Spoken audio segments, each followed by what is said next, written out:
Hi one and all, welcome back to mini vlog. ఈరోజు వీడియోలో బాస్కెట్కి handle ఎలా వేయాలో నేను చూపించబోతున్నానండి. మ్యాక్సిమం అన్ని వీడియోస్లో బాస్కెట్ ఎలా అల్లాలి అనే దాని గురించి చెప్తారు, కానీ హ్యాండిల్ ఎలా వేయాలి అని అయితే చెప్పరు. కాబట్టి నేను ఈ వీడియోలో అయితే ఫుల్గా డీటెయిల్గా ఎక్స్ప్లెయిన్ చేస్తున్నాను. బిగినర్స్ అయితే ఈజీగా నేర్చుకోవచ్చు. ముందుగా నేను ఫస్ట్ ఇవి మెయిన్ వైర్స్ అండి, అంటే వీటితోటే అల్లుతాం అన్నమాట. కాబట్టి ఈ వైర్స్ని నేను ఎక్కువ లెంగ్త్తో తీసుకున్నాను, అంటే 285-290 సెంటీమీటర్స్ దగ్గరలో తీసుకున్నాను. ఎగ్జాక్ట్గా అయితే 290 సెంటీమీటర్స్ తీసుకున్నానండి నేను. ఇవి మెయిన్ వైర్స్ కాబట్టి. తర్వాత ఇందు లోపల ఇన్సైడ్ వైర్స్, అంటే లోపల గట్టిగా రావడం కోసం అనేసి ఇవి ఇలా జస్ట్ ఉంటాయి, అంటే ఇవి అల్లం అన్నమాట వీటితోటి.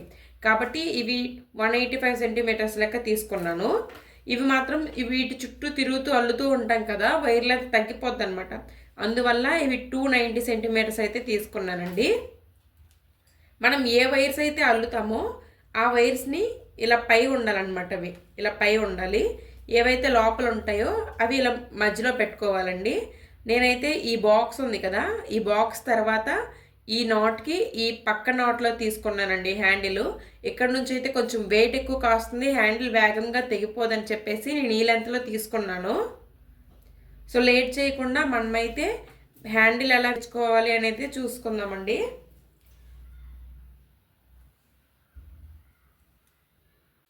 ముందుగా ఈ 2 వైర్స్ ఉన్నాయి కదా, అంటే మెయిన్ వైర్స్, వాటిని సైడ్కి చేసేసి వీటిని ఇలా స్ట్రైట్గా ఇలా పట్టుకోండి.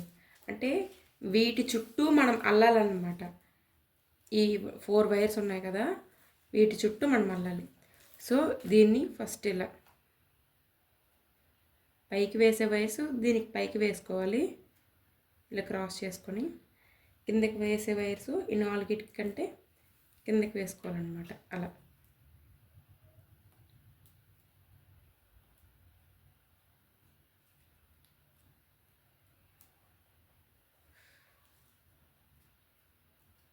ఇలా వేసుకొని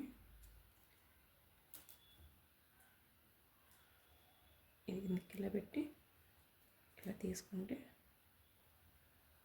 ఇక్కడికి ఇది వచ్చేసింది అంటే ఇంకా క్లియర్గా వచ్చేసినట్టేనండి. ఇంకా ఇక్కడ నుంచి ఏమి ఉండదు. పైకి కిందకి ఇట్లా వైర్లు తిప్పుకుంటూ వెళ్ళిపోతే హ్యాండిల్ వచ్చేస్తుంది. ఇంకా మనకు తెలియకుండానే మనం వెళ్ళేస్తామండి, ఏం పెద్ద కష్టం కూడా కాదు. కిందకి కిందకి పైకి పైకి, అంతే. సేమ్ సీక్వెన్స్ని అలా ఫాలో అయిపోతూ ఉంటే మనకి హ్యాండిల్ వచ్చేస్తుందండి. ఇలా టైట్గా అల్లుకోవాలి, అప్పుడే లోపల ఉండే వైర్స్ విజిబుల్గా ఉండవు అనమాట, విజిబుల్ అవ్వవు బయటికి.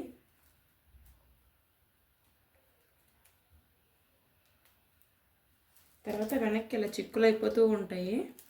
మనం వైర్ని ఇలా సర్దుకుంటూ ఉండాలన్నమాట. ఇలాగా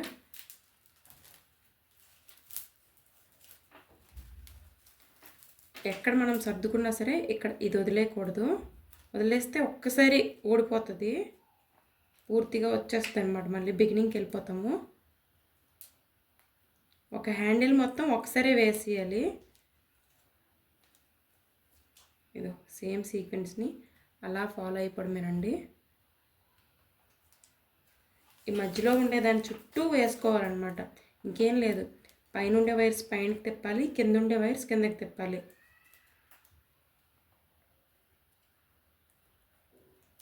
మనకి ఇలా అల్లుతూ ఉండేటప్పుడు కనిపిస్తుందండి, ఇలా రైట్ సైడ్ రాంగ్ సైడ్ అనేసి. రాంగ్ సైడ్ది అంటే ఎటువైపు మనం అల్లుతూ ఉంటే నున్నగా వస్తుందో అటువైపు వేసుకోవాలి, అంతే. ఇప్పుడు చూసారా, గరుగ్గా ఉంది, పైకి వేస్తే నున్నగా వస్తుంది. సో ఇది కిందకి గరుగ్గా ఉంది కాబట్టి కింద నుంచి తీసుకోవాలి, ఇలా అనమాట, అంతే. ఆ ఒక్కటి ఫాలో అవుతూ చేస్తే ఈజీగా వచ్చేస్తుంది ఏ వైర్ ఎటు తిప్పాలనేది. ఇంకా జడలు అవి అల్లే వాళ్ళైతే ఈజీగా వేసేయచ్చండి. 4 పైల జడలు ఇలా వేస్తుంటాం కదా, అవి కూడా ఇలాంటివేనే.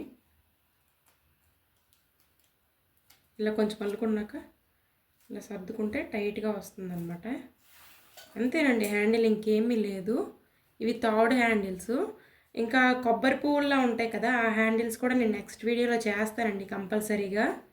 చూడండి, ఇలాంటి క్రాఫ్ట్స్ ఎవరైనా నేర్చుకోవాలి అనుకుంటే కంపల్సరీగా మన ఛానల్ని అయితే సబ్స్క్రైబ్ చేసుకోండి. సింపుల్ అండ్ ఈజీ మెథడ్స్లో చెప్తాను. నాకు వచ్చేదాన్ని నలుగురికి షేర్ చేస్తాను అంతేనండి. నాకు అన్నీ వచ్చని లేదు, ఏదో కొంచెం కొంచెం తెలుసు అంతేనండి. మనకి ఎంత హ్యాండిల్ లెంత్ కావాలో అంత అలా మాట్లాడుతూ వేసేది వచ్చండి. 2 నిమిషాల్లో అయిపోద్ది. 2 నిమిషాలు అంటే 2 నిమిషాలు పట్టదు. ఒక 2 నిమిషాల్లో ఒక హ్యాండిల్ వేసేవచ్చు ఈజీగా. బాగా గమనించినట్టుగా అయితే ఈ స్టార్టింగ్లో కొంచెం ఇబ్బంది పడాలండి, అది అయిపోయాక ఈజీగా వచ్చేస్తుంది. ఓకే అండి, thank you for watching. Bye bye.